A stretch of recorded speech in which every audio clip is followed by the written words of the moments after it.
आप अपने घर से बाहर निकलते हैं, रास्ते में ट्रैफिक कैसा मिल सकता है ये फ़ोन पर ऐप पर आप चेक कर सकते हैं। गेट पर खड़ा हुआ है गार्ड जो अपने फ़ोन पर यूट्यूब वीडियो देख रहा है। आपकी गाड़ी किसी रेड लाइट पर जाकर रुकती है, बगल की कार में पैसेंजर सीट पर कोई सवारी हो सकती है जो वीडियो कॉल पर है। सड़क किनारे नजर गई तो कोई सब्जी वाला है जो खाली वक्त में मोबाइल रील्स देख रहा है। और आप भी रेड लाइट खत्म होने का इंतजार करते हुए फ़ोन निकालते हैं और फ़ोन पर शेयर मार्केट का हालचाल जानने लगते हैं। यह है आज का इंडिया, जहां मोबाइल इंटरनेट लगभग हर हाथ में है। हो सकता है आगे कहना पड़े कि हर हाथ में था, क्योंकि भारत में दुनिया का सबसे सस्ता मोबाइल डेटा मिलता है। लेकिन अब यह इंटरनेट आपकी जेब की पहुंच से दूर होने वाला है, क्योंकि भारत में सस्ते इंटरनेट का दौर खत्म होने वाला है। शुरुआत एयरटेल से करते हैं, जिसने अपने कुछ प्रीपेड प्लान्स हटा दिए हैं। इनमें जो पॉपुलर प्लान था 299 रुपए का, जिसमें 28 दिनों के लिए 1.5 GB डेटा आपको मिलता था रोज, ये सबसे सस्ता प्लान था। ये प्लान अब नहीं है। और उसी कैटेगरी में अगला डेली डेटा ऑप्शन है 349 रुपए का। यानी जिस कस्टमर का रिचार्ज 299 रुपए में हो जाता था, अब उससे कम 349 रुपए खर्च करने होंगे, पहले से 50 रुपए ज्यादा, यानी करीब 16.7% ज्यादा। हाँ, कंपनी ये कह सकती है कि 349 रुपए में डेटा ज़्यादा है। पहले आपको हर दिन 1.5 GB मिलता था, अब आपको 2 GB मिलेगा। लेकिन अगर आपको 2 GB डेटा नहीं चाहिए और सस्ता ऑप्शन चाहिए, सस्ता ऑप्शन कहाँ है? और यहीं से इस बदलाव की खास बात शुरू होती है, क्योंकि रिचार्ज महंगा करने का एक तरीका ये भी है कि सस्ता रिचार्ज हटा दिया जाए। कंपनी ने ये नहीं कहा कि 299 वाला प्लान अब 349 का हो गया, बल्कि 299 रुपए का जो प्लान था, जो ऑप्शन था आपके पास, वो खत्म हो गया और कस्टमर के सामने अगला ऑप्शन है 349 रुपए का। एयरटेल ने 299 के अलावा 579 यानी 579, 619 और 649 649 रुपए के प्लान्स को हटा दिया है। ये तो शुरुआत है। टेलीकॉम इंडस्ट्री बहुत बड़ा झटका देने की तैयारी कर रही है। सेंट्रम इंस्टीट्यूशनल रिसर्च ने एक अनुमान लगाया है कि 3 से 4 महीने में आने वाले वक्त में टेलीकॉम टैरिफ 12 से 15%, 16% बढ़ सकते हैं। यानी 249 रुपए वाला रिचार्ज 349 हो गया। ये शायद पूरी कहानी नहीं है, ये उस बदलाव का संकेत है, पहला सिग्नल है कि मोबाइल इंटरनेट की दुनिया में किस तरह का बदलाव आने वाला है। और ये बदलाव समझने के लिए हमें 10 साल पीछे जाना होगा, साल 2016 में, जब आज की तरह पहले हर मोबाइल में इंटरनेट नहीं था, इंटरनेट पर डिपेंडेंसी नहीं थी। मोबाइल फ़ोन्स था, कॉल्स के लिए, SMS के लिए, इंटरनेट भी था, लेकिन डेटा इस्तेमाल करने से पहले आप हिसाब लगाते थे कि इस डेटा से कितना डेटा चला जाएगा। यूट्यूब चलाए तो क्या खर्च हो जाएगा, कोई वेबसाइट खुलेगी नहीं खुलेगी। फिर आता है स्मार्टफोन का दौर, स्मार्टफोन सस्ते होते हैं, फेसबुक आया, व्हाट्सएप आया, यूट्यूब आया। लेकिन इंटरनेट को सचमुच मास मार्केट में पहुंचाने का बड़ा दांव लेकर आया 2016 में जियो। सितंबर 2016 में रिलायंस जियो ने कमर्शियल सर्विस शुरू की। फ्री वॉइस, सस्ता डेटा, ऐसी प्राइसिंग जिसने टेलीकॉम मार्केट को एक तरीके से प्राइस वॉर में धकेल दिया।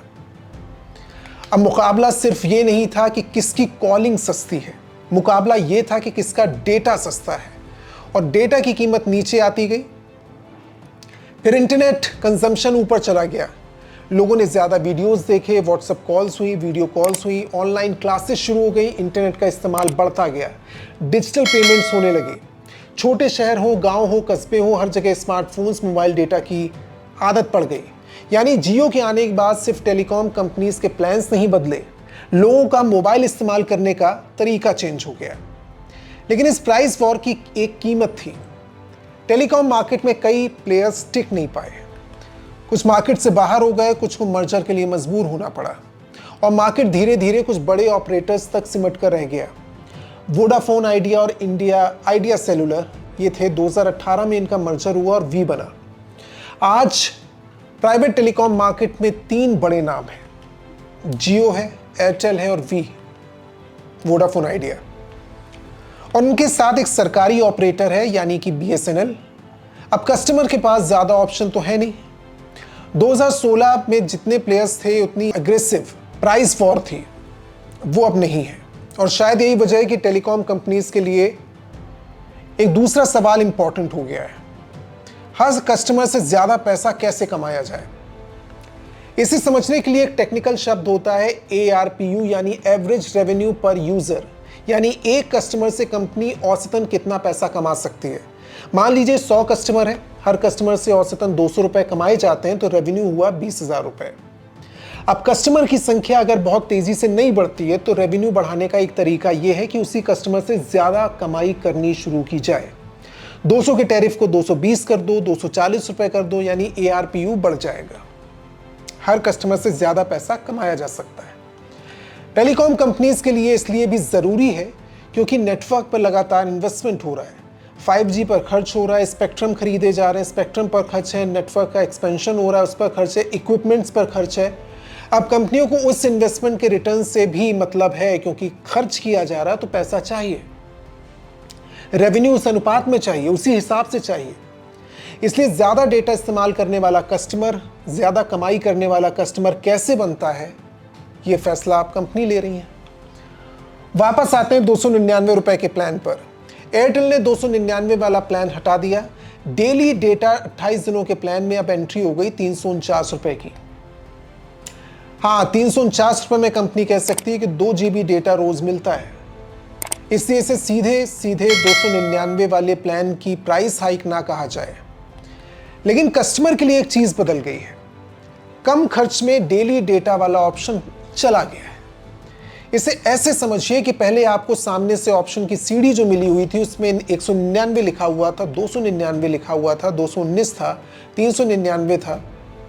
अब सीढ़ी के जो नीचे के पायदान है वो एक एक करके खत्म हो रहे हैं। अगर आपको डेली डेटा प्लान चाहिए तो अगली पायदान पर आपको जाना होगा, नहीं तो आप कुछ नहीं कर सकते। कुछ एस्टिमेट्स के मुताबिक एयरटेल ने इन प्लान चेंज के जरिए ARPU, जो मैंने आपको बताया था पर कंज्यूमर किस तरीके का प्रॉफिट आ रहा है, उसमें 4 से 12 रुपए का इजाफा किया है। सेंट्रल इंस्टीट्यूशनल रिसर्च की रीडिंग ये कहती है कि अगले 3 से 4 महीनों में टेलीकॉम टैरिफ्स में 12 से 15% का इजाफा हो सकता है। अगर ये अनुमान सही है तो मोबाइल रिचार्ज सिर्फ थोड़ा महंगा नहीं होगा, बल्कि सस्ते प्राइसिंग वॉर को खत्म कर दिया जाएगा। ये कह सकते हैं आपके हर कस्टमर पर एक जैसा असर नहीं होगा। जिसके लिए 50-100 रुपए फर्क नहीं है, उसके लिए मामूली बात है, शायद कुछ नहीं बदलेगा। लेकिन जो कस्टमर हर महीने रिचार्ज का हिसाब लगाता है, जिसके लिए फर्क पड़ता है, जिसके लिए एक स्टूडेंट की बात की जाए, डेली वेजर की बात की जाए, मजदूर की, एक छोटे दुकानदार की बात करिए, एक डेली वर्कर की बात करिए, डिलीवरी बॉय की बात करिए, उसके लिए, उसके परिवार के लिए जहां पर एक मोबाइल इंटरनेट चलाना मुश्किल है, वहां पर 3 या 4 फोन होते हैं। क्योंकि इंटरनेट का इस्तेमाल सिर्फ एंटरटेनमेंट के लिए नहीं होता है, कई काम हो सकते हैं, पढ़ाई के लिए इस्तेमाल हो सकता है, पेमेंट के लिए हो सकता है, कम्युनिकेशन के लिए हो सकता है। और यही वजह है कि डेटा की कीमत का सवाल सिर्फ टेलीकॉम कंपनीज और उसके कस्टमर्स के बीच का सवाल नहीं है। ये उस बदलाव से जुड़ा है जो पिछले 10 साल में भारत के समाज में आया है। जरा शुरुआत में दिखाई गई तस्वीर में फिर से लौटिए। ट्रैफिक चेक करने वाला आदमी, गेट पर यूट्यूब देखने वाला गार्ड, रेड लाइट पर वीडियो कॉल करते हुआ कोई पैसेंजर, सड़क किनारे रील देखता हुआ कोई सब्जी वाला, और रेड लाइट पर शेयर मार्केट देखते हुए आप। ये सब एक चीज की वजह से पॉसिबल हुआ, इंटरनेट का सस्ता होना, उसका इस्तेमाल करना और हर बार ये ना सोचना कि क्या खर्च होगा। अब अगर वही डेटा महंगा हो जाएगा तो इंटरनेट खत्म तो नहीं होगा। लोग फोन्स रखना बंद नहीं करेंगे, लेकिन इस्तेमाल करने का तरीका बहुत से लोगों के लिए बदल सकता है। कम डेटा वाला प्लान, वीडियो को स्ट्रीमिंग कम हो जाएगी, स्क्रॉलिंग कम हो जाएगी। कई सिम रखते हैं तो उसकी ज़रूरत शायद बहुत से लोगों को ना पड़े, सोचें वो। जिस सस्ते डेटा ने इंटरनेट हर हाथ में पहुंचाया, महंगे डेटा उसमें बदलाव कर सकता है। एयरटेल के बाद जियो की तरफ से प्राइम मेंबरशिप को 1 साल के लिए प्राइस गारंटी के साथ लाया गया है। ये खबर है, मतलब कॉम्पिटिटर सिर्फ डेटा कितना मिल रहा है इस पर नहीं कंपटीशन कर रहे हैं, बल्कि कीमत कितने वक्त तक एक जैसी रख सकते हैं, कस्टमर को इससे बनाया जा सकता है या नहीं अपने पास, ये भी एक सेलिंग पॉइंट है। और फिर BSNL पर आते हैं। अगर प्राइवेट ऑपरेटर्स के प्राइस बढ़ते हैं तो BSNL के पास एक मौका है कि सस्ते प्लान के साथ नेटवर्क को बेहतर किया जाए, सर्विस क्वालिटी बेहतर की जाए और कस्टमर को अट्रैक्ट किया जाए।